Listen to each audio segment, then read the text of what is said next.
এই দুজনেই খারিয়া ভাষায় কথা বলেন। ওনারা আমার এলাকার, কিন্তু থাকেন শ্রীমঙ্গলে। আপনাদেরকে ধন্যবাদ জানাচ্ছি। আর এই দুইটা ছবি দেখাচ্ছি। এই আমার যে পরিত্যক্ত যাত্রী ছাউনি থেকে যে আমি পর্যটক আকৃষ্ট করার মতো একটা জায়গায় পরিণত করছি এই যাত্রী ছাউনিতে। এই যাত্রী ছাউনিতে যে দুইজনের ছবি দেখতেছেন, দেখেন এই ছবির নিচেই কিন্তু দুইজন দিদি আমাদের বসা আছেন।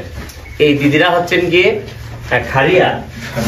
খারিয়া ভাষা আছে, এটা প্রায় বিলুপ্ত হওয়ার মতো। এই দুজনেই খারিয়া ভাষায় কথা বলেন। ওনারা আমার এলাকার, কিন্তু থাকেন শ্রীমঙ্গলে। আজকে ওনাদেরকেই আমরা উৎসর্গ করছি।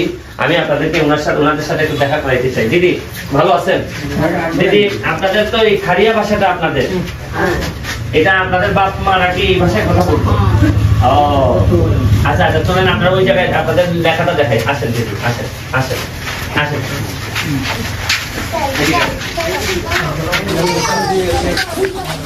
এই যে আপনাদের খারিয়া বাংলা তো বুঝতে পারেন? এই যে খারিয়া, এটা কি ভালোবাসি, এটা খারিয়াতে কি বলে?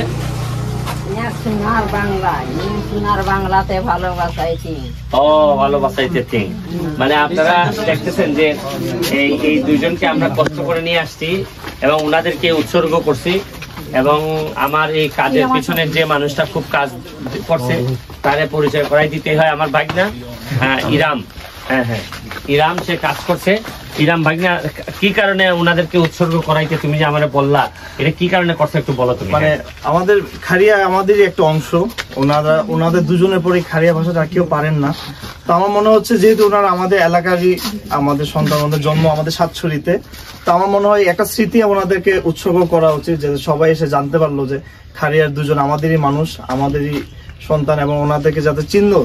কারণ এইটার পরে আর রক্ষা করার মতো আর কিছু নাই, কারণ ওনাদের স্বরলিপি ওনাদের কিছু জানা নেই। তারপরে এই জন্যই আর কি চাওয়া যায় আপনার মাধ্যমে জিনিসটা যাতে সবাই জানেন।